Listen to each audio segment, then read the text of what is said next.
butan turşusunun formulunu göstərin. Uşaqlar, mən sizə dərs izah eləyəndə də dedim ki, karbon turşularında da, aldehidlərdə də karbonu nömrələyən zaman karbon turşularında karboksildən başlayırıq, karboksil qrupundan. Aldehidlərdə isə CH-dan, yəni aldehid qrupundan başlayırıq. Burada da indi butan turşusu dediyinə görə butanda nə qədər karbon atomu var? 4 dənə. Deməli, karboksil qrupu daxil olmaqla uzun zəncirimdə 4 dənə karbon atomu olmalıdır və ikinci karbon atomuna metil radikalı birləşməlidir. Misal üçün, A variantını adlandırsam, 1, 2, 3, 4, 5 qoysam, burada artıq pentan olacaq. Bu A maddəsinin adı 2 metil pentandır. Çünki karbon atomu 5 dənədir. Ona görə A variantı deyil. B variantında 1, 2, 3, 4. Düzdür, butandır. Amma burada bir məsələ var. CH3 ikinci karbon atomuna yox, üçüncüyə birləşibdir deyə bunun adı 3 metil butan turşusudur. Mənə amma 2 metil lazımdır. C-də ümumiyyətlə 3 dənə deyil, 1, 2, 3-dür. D-də 1, 2, 3, 4-dür. 4-ü düz veribdir, amma metillər 2 dənədir və hər ikisi 3-3-ə birləşib. Bunun adı 3,3 dimetil butandır. Amma Y variantı doğrudur. 1, 2, 3, 4. 2 metil butandır. Niyə? Çünki CH3 ikinci karbon atomuna birləşibdir. Sonra keçirəm 2-yə. Doymuş bir əsaslı karbon turşularının ümumi formulunu müəyyən edin. Gəlin müəyyən edək. Biz bilirik ki, doymuş bir əsaslı karbon turşularının formulu CnH2n+1 COOH-dır. Sirkə turşusunu laboratoriyada hansı reaksiya ilə almaq mümkündür? Sirkə turşusunu laboratoriyada biz alacağıq. Baxın, gəlin reaksiyaları bir-bir yazaq. Nə deyirdin? Təmasib olmaz. Burada bəli, B bəndidir. Sulfat turşusunun iştirakıdır, amma digərlərində bəli, çünki sulfat turşusu ümumiyyətlə qiymətli maddədir deyə laboratoriyada istifadə olunur. Amma burada misal üçün C bəndində ümumiyyətlə etil spirt alınır, onsuz da turşu alınır. Sonra sənayedə sirkə turşusunun bir mərhələdə alınması üçün hansı maddədən istifadə edilir? Bir mərhələdə alınması üçün sənayedə istifadə ediləcək deyək hansından? Etilendən, butandan, asetilendən, etil asetatdan, etilamindən. Sənayedə butan turşusunu birbaşa almaq üçün butandan istifadə edirəm sirkə turşusunu. Sirkə turşusunu parçalayaram C4 atomunu. 2 molunun parçalanmasından nə alınır? Oksidləşməsindən parçalanması nədir? Sirkə turşusu. Hansı maddə adi şəraitdə bərk haldadır? Biz bilirik ki, sayı cəmi 7 olana qədər mayedir, 7-dən sonra bərkdir. Burada indi 7 olan hansıdır? 15 C variantı. Aydın oldu? 1-5. Nə deyirsən? 6-ya gəldi indi. 6-da deyir propion turşusu hansı maddəyə, hansı reaksiyaya daxil olur? Yəni propion turşusu deyəndə ümumi turşuları nəzərdə tutur da, qarışqa turşusundan başqa. Efirləşməyə daxil olurmu? Olur. Polimerləşmə, neytrallaşma, xlor ilə əvəz etmə, natrium ilə əvəz etmə. Hamısına olur. Amma bir dənə burada B variantı polimerləşməyə olmur. Neytrallaşma bütün turşulara aid bir xassədir. Xlor ilə əvəz olunma, bəli, olur. Hidrogenlər xlor ilə əvəz olunur. Natrium ilə də hidrogen əvəz olunur. Qarışqa turşusunun qatı sulfat turşusu ilə qızdırıldıqda hansı maddə alınır? Dəm qazı. Qarışqa turşusu sulfat turşusu iştirakında parçalanır dəm qazına və suya. Hansı turşu daha qüvvətlidir? Biz demişik ki, sirkə turşusu daha böyük hallogen, elektromənfiliyi böyük olan element ilə əvəz olunanda o daha qüvvətli olur. Yəni variant hansı olacaq? Nə demişdik? Elektromənfiliyi böyük olan elementlə birləşəndə hafizə, onun turşuluğu daha böyük olacaq. Burada elektronmənfiliyi ən böyük olan hansıdır? Flördür də. Deməli, cavab da nədir? Flör. Qarışqa turşusunun gümüş bir oksidi ilə oksidləşməsindən nə alınacaq? Karbon qazı, gümüş, su. Hansı reaksiya səhvdir? 1 düzdür, 2 düzdür, 3 düzdür, 4 düzdür, 5 səhvdir. Burada CO və su olmalı. CO2 və CH4 deyə bir reaksiya yoxdur ümumiyyətlə. Y variantıdır. Gəldik davamına. Hansı reaksiyadan alınan maddə ilə etilen qlikolu və qarışqa turşusunu təyin etmək olar? Etilen glikolum spirtdir. Spirt ilə qarışqa turşusunun ortağı nədir? Mis-2 hidroksiddir. Deməli, sən variantlara baxmalısan ki, hansında mis-2 hidroksidi alınır. Orada da variantım D-dır. Hansı reaksiya zamanı aldehidlər karbon turşularına çevrilir? Oksidləşmə reaksiyaları. Hansı sırada eyni maddənin adları göstərilmişdir? Sirkə turşusu, etan turşusu eynidir. Hansı turşunun duzları formiatlar adlanır? Qarışqa turşusunun. Asetatlar adlanır? Sirkə turşusunun, CH3COOH-ın. Xlorun asetat turşusu ilə reaksiyasından hidrogen atomu xlor ilə əvəz olunacaq, yəni D bəndi. B bəndi ümumiyyətlə turşu deyil. C bəndində OH-dakı OH əvəz oluna bilmir. Xlordan CH3, COOH-dakı CH3-dəki hidrogen atomları xlor ilə əvəz olunur. Xlorun propan turşusu ilə reaksiyası propan turşusu ilə reaksiyasından D variantıdır. Çünki karboksil qrupuna yaxın olan tərəfdən əvəz eləyirik. Burada propan turşusu deyəndə 3 dənə karbon atomu olmalıdır. Karboksil qrupundan sonrakı karbondakı hidrogen atomu da halogendən əvəz olunmalıdır. Hansı reaksiyadan sirkə turşusu alınır? 1-də alınır, 2-də alınır. Deməli 3-də, 4-də qarışqa turşusudur. Aha, burada da alınır. Y variantında. CH2 H5, C2H5OH alınır, etil spirt alınır aldehidlərin hidrogenləşməsindən. Qarışqa turşusunu sirkə turşusundan necə fərqləndirmək olar? Gümüş peroksidi ilə. Çünki qarışqa turşusunun özünə xas xüsusiyyəti odur ki, gümüş peroksidi ilə və mis-2 hidroksidi ilə reaksiyaya girir ki, 20 dənə cavab B bəndidir. Ay suallarda çətinlik çəkən qızımız. 20-yə qədər başa düşdün hamısını? Bəli, müəllim. Qaranlıq qalan hissə oldu mu? Xeyr. İndi keçirəm davamına. Yavaş-yavaş izah eləyirəm, tələsmədən izah eləyirəm ki, hər biriniz başa düşün. Xahiş eləyirəm, fikriniz ona görə burada olsun, diqqətlə qulaq asın. Gəldik bura. Qarışqa turşusu sənayedə hansı üsulla alınır? Sənayedə hansı üsulla alırıq biz qarışqa turşusunu? Metanın katalitik oksidləşməsindən alaram. Bunu bir siz necə fikirləşin? Təbiətdə ən geniş yayılan maddə hansıdırsa, deməli, mən sənayedə də ondan alarım. Yəni, bu forma fikirləşin. Aydın oldu? Deyir ki, 22-də. Onsuz da o biriləri heç alınmırmış. Mən də heç cavablara baxmadım. 22-də qarışqa turşusunun mis-2 hidroksidi ilə reaksiyasının karbon qazı, mis-2O və su.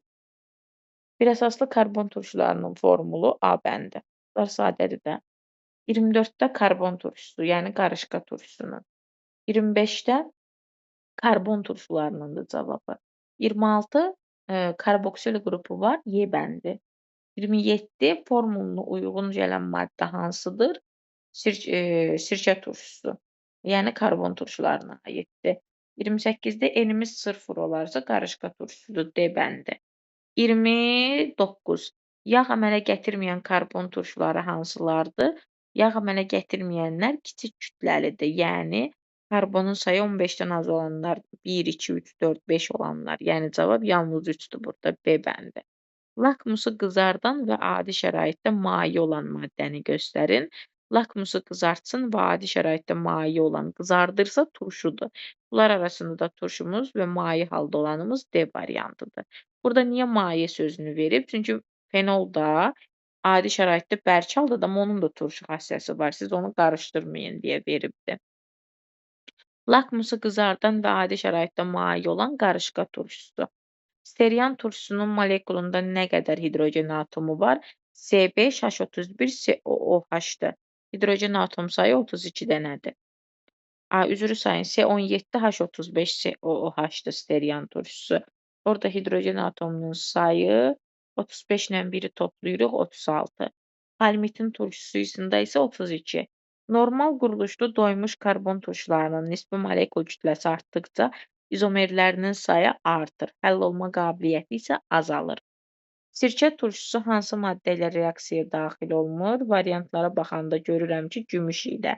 Çünki gümüş turşulardan hidrogeni çıxarda bilmir. Sirkə turşusu hansı maddə ilə reaksiyaya daxil olmur? Xlor ilə. Xlor nə gəzir? Turşu xassəli maddədir deyək. Bir dəqiqə.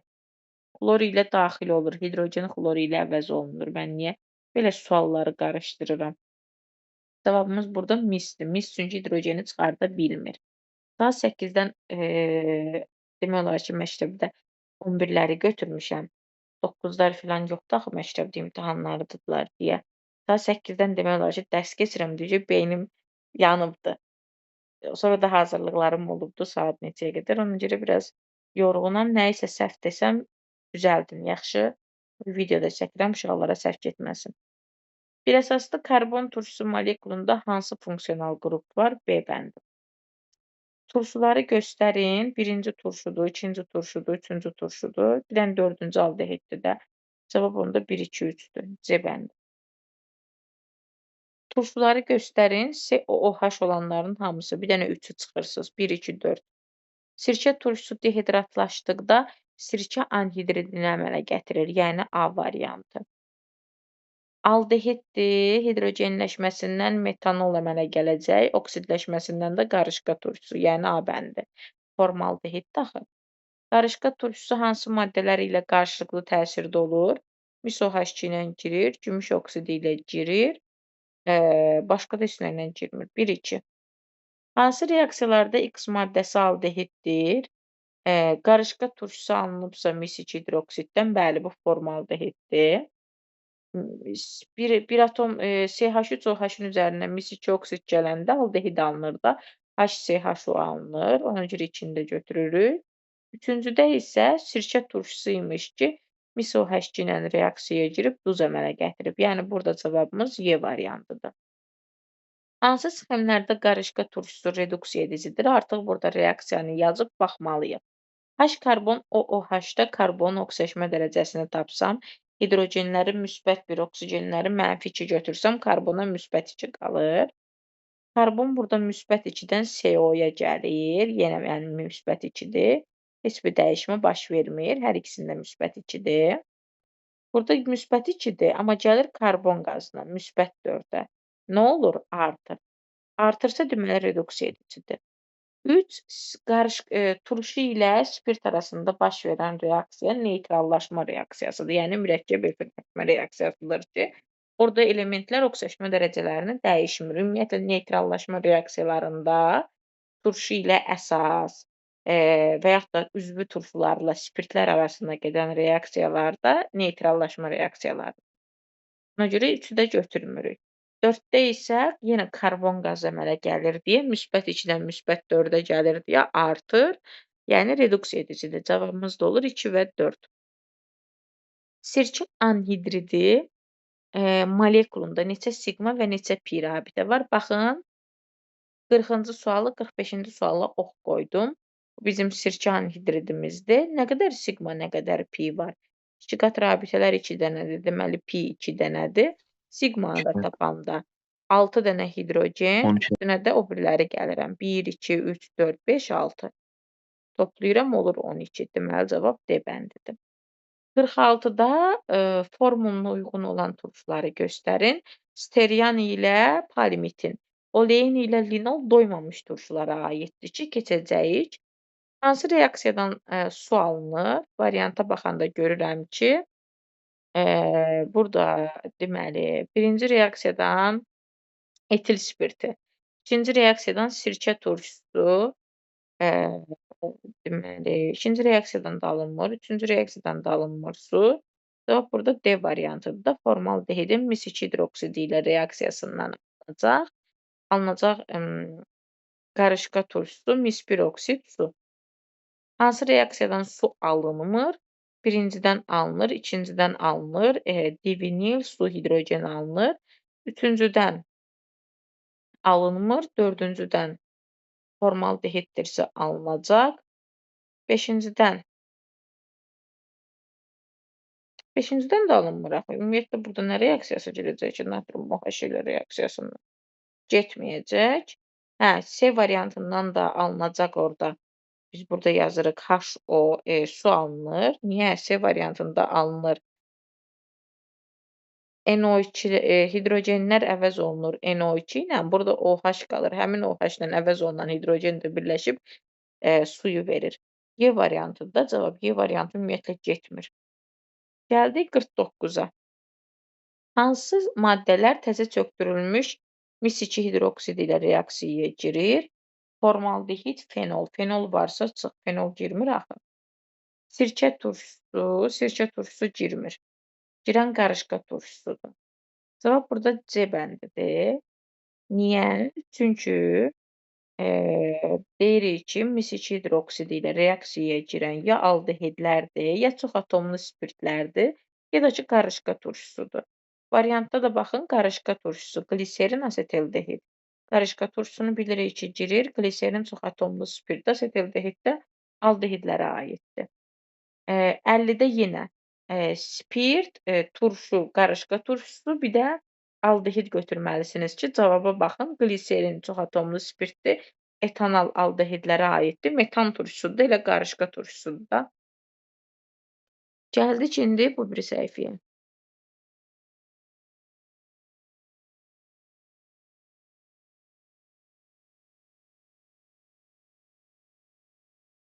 Əslində burada məsələ yoxdur, hamısı şifahi suallardır. Tez getmək mümkündür burada. Qalan bütün kimyadır, ümumiyyətlə üzvü kimyadır, ardı belədir.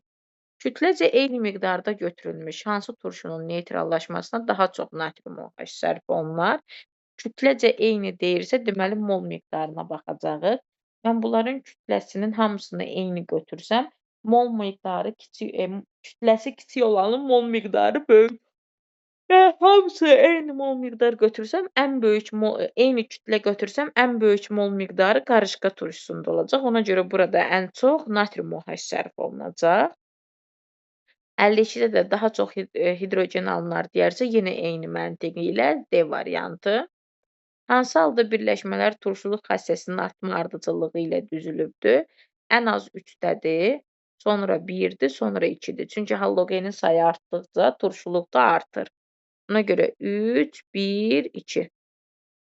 Hansı reaksiya doğru deyil? Birinci doğrudur, ikinci doğrudur, üçüncü doğru deyil. Gümüş ilə reaksiyaya girmir. Çünki gümüş hidrogeni çıxara bilməz. Nisbi molekul kütləsi artdıqca həll olma azalır, turşuluq xassəsi azalır. 56-da izomerlərin sayı artır, turşuluq xassəsi azalır. Metan turşusunun digər doymuş bir əsaslı karbon turşularından fərqləndirən 2 dənə xassəsi var.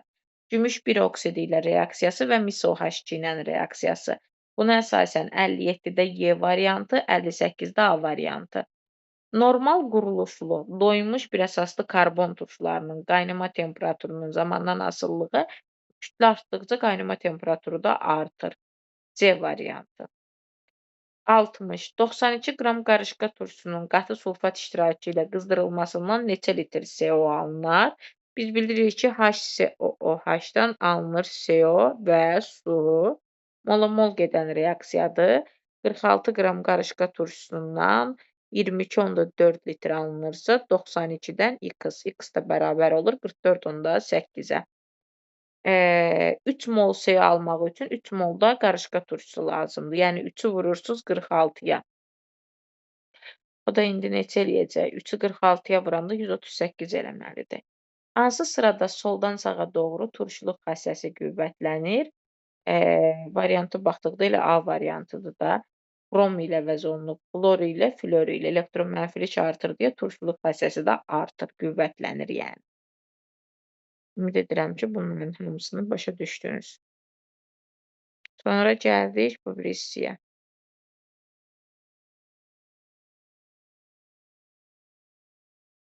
63. Hansı sırada soldan sağa doğru turşuluq xassəsi zəifləyir? Deməli, flordan hidrogenə doğru getməliyik və yaxud da xlordan başlayıb getməliyik. İndi variantı baxanda elə cavab A bəndi çıxır. Baxın, xlordur, bromdur, yoddur, bir də heç nəsiz hidrogen olandır da. Getdikcə azalacaq. Çünki ən böyüyü burada xlordur. Ardıcıllıq gözlənilib. Hansı maddə həm natrium OH ilə, həm də CH3OH ilə reaksiyaya girir? Qarışqa turşusu. Akril və sirkə turşuları xlorla. Akril turşusu doymamış turşudur. Doymamış turşuları keçəndə keçəcəyik. O xlor ilə birləşməyə girir, çünki doymamışdır. Elə bilin alkenlər xlor ilə nəyə girir birləşməyə? Alkanlar isə əvəz etməyə. Niyə? Çünki sirkə turşusu doymuşdu, hidrogen əvəz olunur. Akril turşusu doymamışdı, tərkibindəki pi rabitə qırılsın deyə birləşməyə girir. Ona görə doğru cavab A-dır.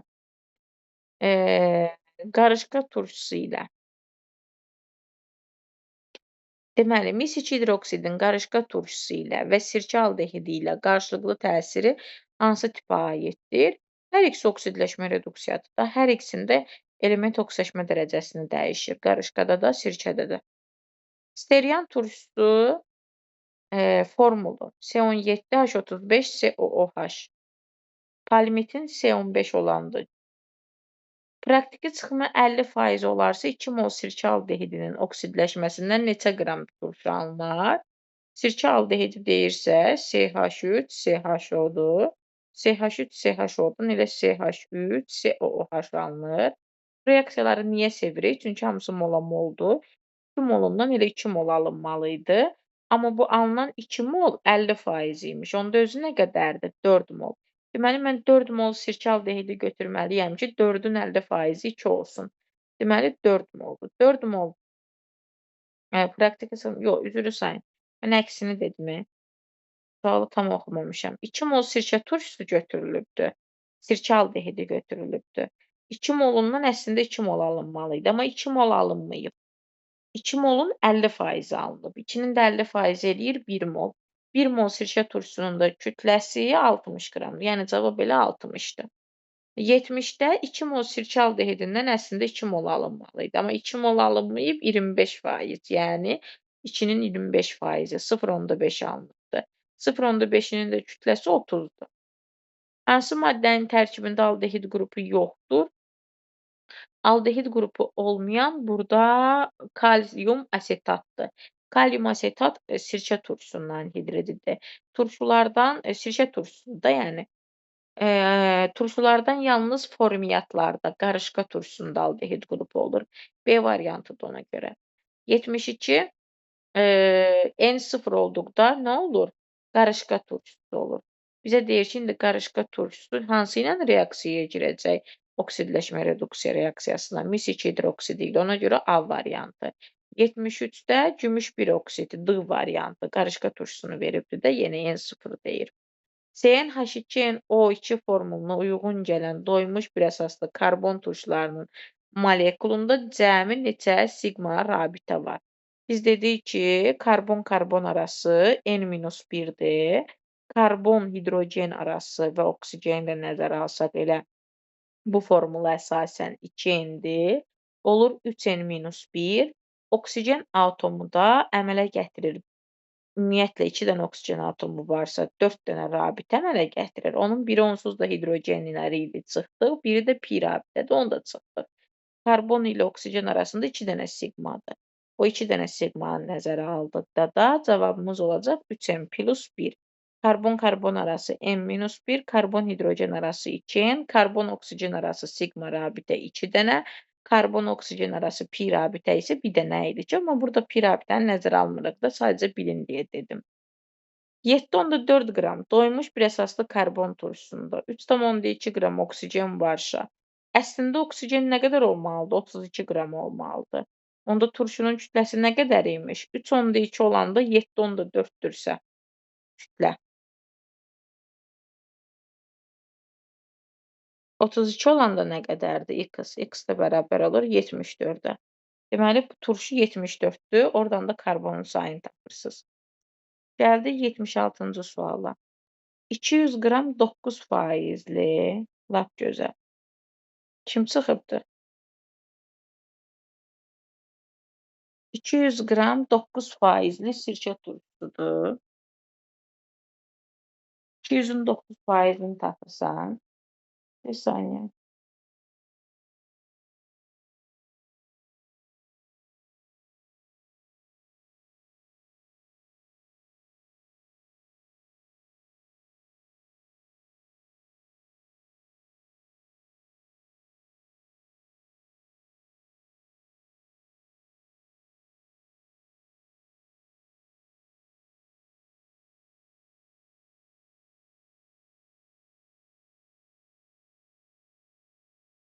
Hı hı. Bu qayd məsələsini ləğv eləyəcəm. Bəhanə eləyirlər ki, qayddan baxacağıq. Nəsə 200-ün 9%-ni tapırıq. 200-ün 9%-i 18 qram eləyir. Deməli 18 qram mənim sirkə turşum var. 18 qram sirkə turşum varsa, deyirik ki, 60 qramına 40 qram lazımdır. 18 qramına nə qədər lazım olacaq X? X də bərabər olur neçəyə?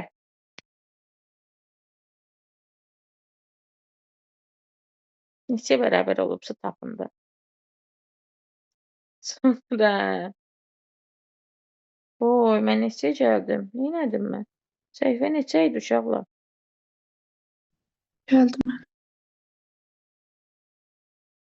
Səhifə neçə idi mənim əlimdə idi, qarışdırdım. 344 mu?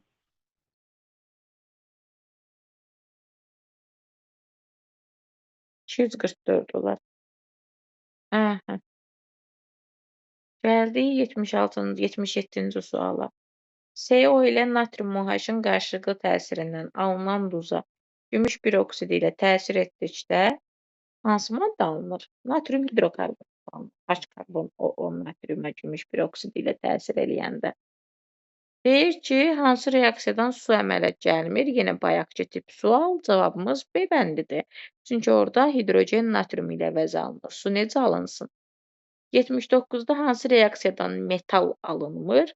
Varianta baxanda gümüş peroksid olanların hamısında alınır. Cavabımız burada C variantıdır ki, orada alınır H karbon OO natrium və su. Hansı reaksiyadan turşu alınmır? 1-dən alınır, 2-dən alınır, 3-dən alınır, 4-dən hidroliz eləyir, sirkə turşusu və metil spirti alınır. Amma Y variantına baxaq, birli spirtlərin mis2 oksidi ilə oksidləşməsindən turşu yox, aldehidlər alınır. Ona görə Y variantıdır. Hansı maddə qarışqa turşusu ilə reaksiyaya daxil olduqda karbon dioksid verir? Mis2 hidroksid. 82-də gümüş peroksid, Y variantı. Hansı reaksiyadan karbon dioksid alınır? A variantı. Hamısı eyni sualdır ya. Bu xəstə çox düşürdü ya. Hamısı eyni sualdır. Hansı maddə həm qarışqa turşusu, həm də etilen glikolla reaksiyaya daxil olur? Həm qarışqa turşusu ilə, həm də etilen glikol ilə reaksiyaya daxil olan mis2 hidroksiddir. Həm gliserin ilə, həm qarışqa turşusu ilə reaksiyaya daxil olan yenə mis2 hidroksiddir. D variantı. 86. Ümumi formullar verilibdir. Molekulunda karbon atomlarının sayı AAA-dır. Bizə deyir ki, X, Y və Z maddələrinin molekulunda atomlarının sayının artmasını hesablayın. Karbon atomlarının sayı A-dırsa, atomların ümumi sayının artmasını hesablasaq, birincidə olacaq, elə belə baxın da, bu cürdür də, hamısını A yox, M versin lap. Hansında ən çoxdur? Ən çox olan Y-dir, sonra X-dir, sonra Z-dir. Artma sıra deyirdi, əksini götürəcəyik. Z, Y, X. Hansı maddələrin suda məhlulu qızdırıldıqda mis2 hidroksidin rəngini dəyişir? Qarışqa turşusu, aldehidlər və çoxatomlu spirtlər ola bilər ki, burada cavab 1 və 3-dür. 88-də gümüş güzgü reaksiyalarıdır. 1-2. 89-da karbon atomlarının sayı eyni olan doymuş bir atomlu spirt və doymuş aldehidin nisbi molekul kütlələri arasında münasibət. Bir atomlu spirt doymuş aldehid deyirsə, aralarındakı fərq 2-dir. Spirt aldehiddən 2 qram çox olur. Çünki aldehidlər özlərinə 2 qram hidrogeni birləşib spirtə çevirirlər. Ona görə deyirik ki, burada cavabımız olasıdır. Nə? Spirt bərabərdə aldehid üstə gəlinsin 2, yəni B variantı. Turşu ilə aldehid arasında isə 16 qram fərq var. Aldehidin üstünə 16 gəlirəm, 16 qram oksigeni, bir dənə oksigen atomu var axı, turşuya bərabər olur. Ona görə Y bəndi. Gəldik bu biri səhifəyə. 91. Molekulunda karbon atomlarının sayı AA-dır. Biri aralarında 16 qram fərq varsa deməli nədir? Burada aldehid və turşudur. Yəni D variantı. 92-də doymuş bir əsaslı karbon turşularıdır. Kütlələri eyni verilib. Sərf olunan natrium OH-ın kütləsi də belə verilibdir. Bizə məlum oldu ki, natrium OH hansında sərf olunubsa, deməli onun molekul kütləsi daha az imiş ki, mən bunları bərabər götürəndə daha çox natrium OH lazım olub. Yəni bu o deməkdir ki, M1 daha çoxdursa, deməli bu qarışqa turşusudur misal üçün. M2 ortadırsa sirkədir. O burada propiondur. Sonra nə edir müqayisə ilə molyar kütlələrin? Molyar kütlələrinin arasındakı doğru münasibəti müəyyən edin. MZ böyükdür MY-dən, o da böyükdür MX-dan. 93-də bizə deyir ki, doymuş bir əsaslı karbon turşusu və doymuş bir atomlu spirtdir. Aralarındakı kütlə fərqi. Neyinin? Ən asanı. Spirt götürün C2H5OH, turşu götürün CH3COOH. C2H5OH-ın kütləsi 46-dır. Düzdür? 4. 93-də qalmışdım. Düzdür? Dedik ki, sirkə etil spirti C2H5OH, bir də qarışqa turşusu götürək. Bu 46-dır, bu isə 60-dır. Aradakı fərq nə qədərdir? 14 qram. Yoxsa mən nəyisə səhv dedim? Sirkə turşusu 60-dır. Etil spirti nə qədərdir? 24, üstəgəlsin 6, üstəgəlsin 16. 46 eləmir.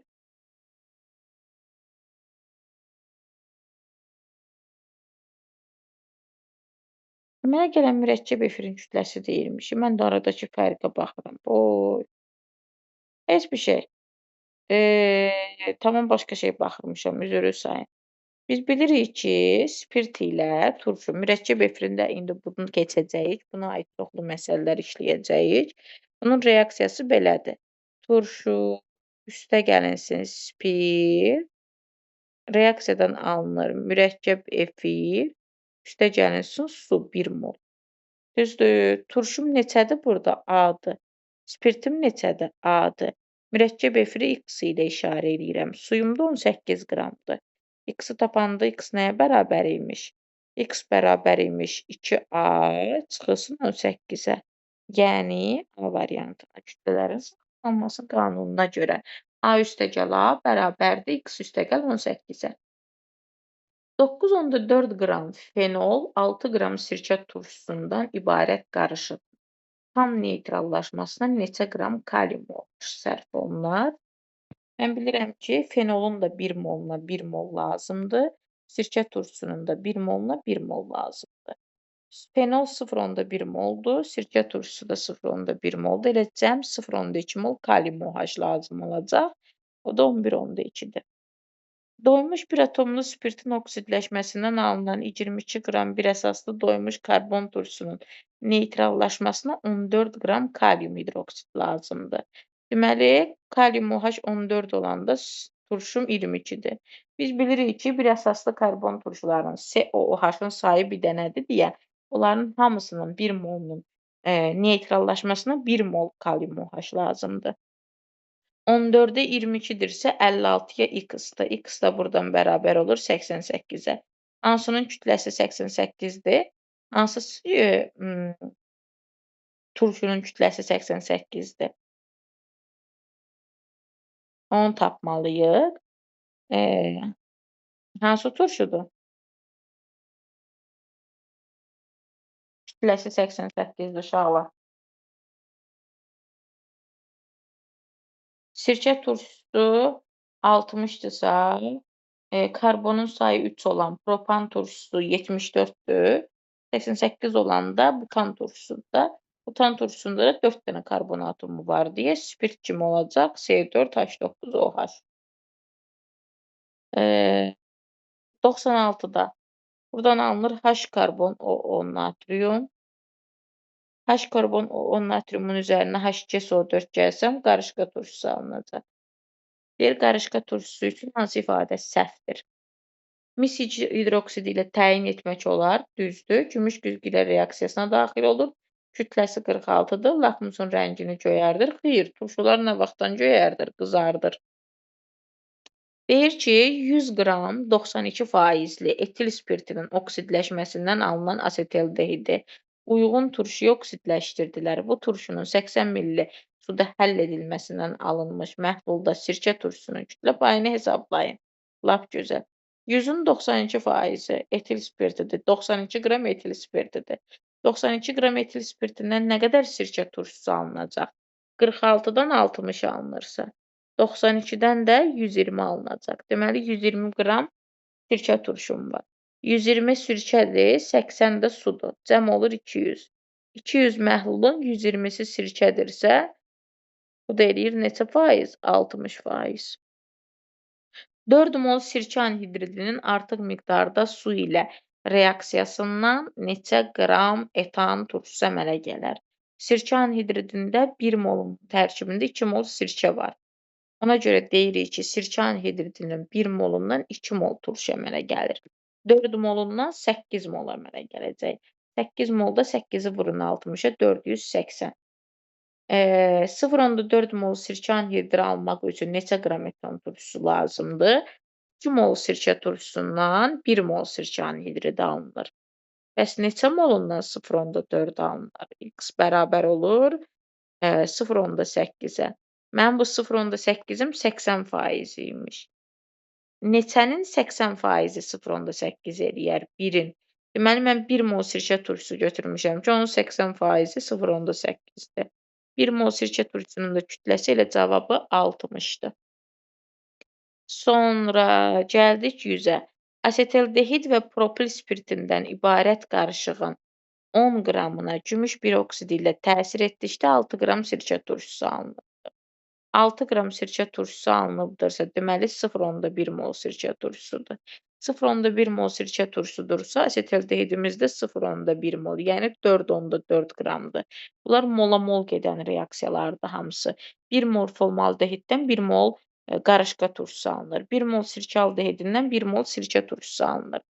Deməli, mənim 4,4-üm asetaldehid imiş. Propilim nə qədər imiş onda? 10-dan çıxıram 4,4-ü, qalır 5,6. 5,6-dırsa neçə faizdir? 5,6-nı bölürəm 10-a, vururam 100-ə. 56%. Natrium formiat üçün hansı ifadələr doğrudur? Gümüş güzgü reaksiyasına daxil olur. Bəli. Turş duzdur. Bəli. Natrium HCO. Yox, üzrü sayın. H karbon O10 natrium. H karbon O10 natrium normal duzdur. 1 düzdür, 2 səhvdir. Natrium hidroksidi ilə karbon monoksidin qarışığı təsirindən alınır. Bu da düzdür. Cavab 1 və 3-dür. Natrium asetat üçün doğru ifadələr. Turş duzdur. Xeyr, normal duzdur. Ümumiyyətlə, karbon turşularında turş duz almasıdır. COOH-ın sayı 2 dənə olanda söhbətindən. Yəni, bu bir əsaslılar vermir turş duz. Çünki tərkibində bir dənə COOH saxlayanlar yalnız normal duz verər.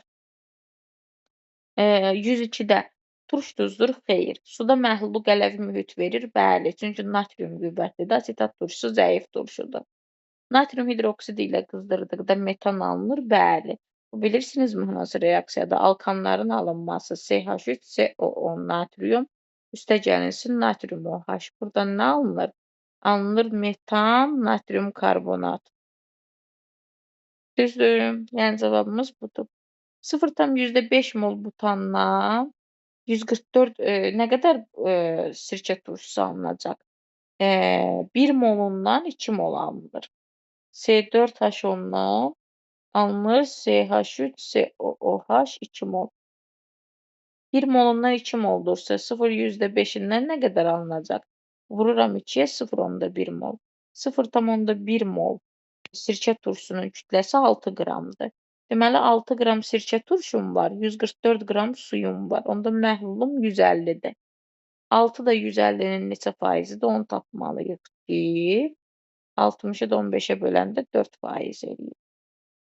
Gəldik 9,2 qram etil spirtindən nə qədər sirkə turşusu alınacaq? Bunların hamısı mola-mol gedən reaksiyalardır. 46-dan 60 alınır. 9,2-dən 12 alınacaq onda. 46-dan 60-dırsa 9,2-dən x də bərabərdir 12-yə. 188 qram da sudur. 12-nin üstünə 188 gəlirəm, 200 qram məhlul eləyir. 200-ün 12 qramı sirkə turşusudursa neçə faiz eləyir? 6%. 104-ə qədər kimin sualı varsa versin.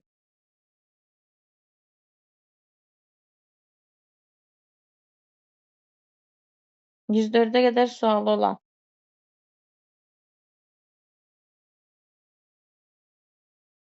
Yoxdur ki. Deməli, 104-ə qədər tam şəkildə izahını elədim. 104-dən sonra suallarınızı siz verin. Bəsdir ki, Üstad Masif. Sizin suallarınıza baxaq. Davamını ücəyi sabah izah edəcəm. Çünki həm gecdən də biraz başım ağrıdı. Deyin suallarınızı. Bəsdir sualım. 100-ə qədər müəllimə 88-ci sual idi səhv eləmirəmsə. Neçənci Gümüş sual? güzgü reaksiyasına 88-ə baxardıq. Nə dedim ki, səhv dedim orada. Və asetdən gümüş güzgü reaksiyasına girmir də, elə deyilmi? Sadəcə əvəz etməyə girir. Düz deyirsən, əvəz etməyə girir. Mən gümüş bir oksidi görüb elə demişəm, gedmişəm də. Bəli. Sonra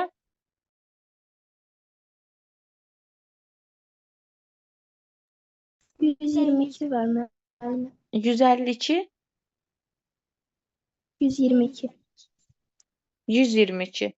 Deyir ki, karbon turşularıdır. Hidrogen ilə birləşməyə girir, amma misik hidroksidi ilə reaksiyaya girmir. Ümumiyyətlə siz bilməlisiniz ki, karbon turşularından yalnız misik hidroksidi ilə reaksiyaya girəni metan turşusudur. Qarışqa turşusudur. Ona görə Y-də metan turşusunu götürürsünüz. Əzbərə bilməlisiniz. Hidrogen ilə birləşməyə girirsə doymamış turşudur, akrildir. Nə hidrogen ilə birləşməyə girmir, nə də MiSO-H2 ilə girməyəndə etandır. Cavab D bəndi. Arxada səhv verib cavabı. Xeyr müəllimə, mənə akril çaşdırmışdı. Akril Ona doymamışdır görə. deyə birləşməyə girir. Sonra 153-ə baxardıq da mənim. baxırıq indi. 153. 153-ə qədər sualımız yoxdur ki. Dəmasib sual atmadın ha. Doymuş bir əsaslı karbon turşusunun kütləsi 30-dur. Lap gözəl. Turşu nümunəsində atomlarının ümumi sayı 4-dür. Turşu molekulunda protonların sayını tapın. Mən turşunun formulunu yazanda yazıram CnH2n+1 və yaxud da heç belə yazmayaq, ümumi formulunu yazaq. Özümüzü niyə yoruruq? CnH2nO2 yazırıq. Düzdür. Burada nə qədər atom var? Atom sayım 3n+2-dir. Atom sayım 3n+2 olanda bəsdir bunun kütləsi nə qədərdir? 14-in üstə gəlsin 32-dir. Amma bizə verib ki, atom sayı 4 olanda kütləm 30-dur. Bu tənlikdən n-i tapa bilərsənmi? 14n plus 32 vurursan 4-ə bərabərdir 3n plus 2-ni də vurursan 30-a. Olacaq 14n-i 4-ə vuranda lap ixtisar elə deyəcəkdim. Bunu 2 yazaq, bunu da 15 yazaq. 28n üstə gəlsin 64 bərabərdir. 45n üstə gəlsin 30-a. Bu tərəfə çevirəndə olur 34. 45n-dən də 28n çıxanda neçə qalır? 17n. Deməli, n də bərabər imiş 2-yə. Deməli, 2 dənə karbon atomu var imiş də C2H4O2-dir. Sirkə turşusudur. Burada da proton sayını tapırsınız ki, neçə dənədir? 12, 12-nin üstünə 4 gəldim, 16, 16-nın da üstünə gəlirəm, 16-nın 32. Bildin? Bəsdir. Bəli, hesablama səhv etmişəm, ona Sonra? görə cavab çıxmırdı. Başqa yoxdur məndə. Təhmasib sənin sualın.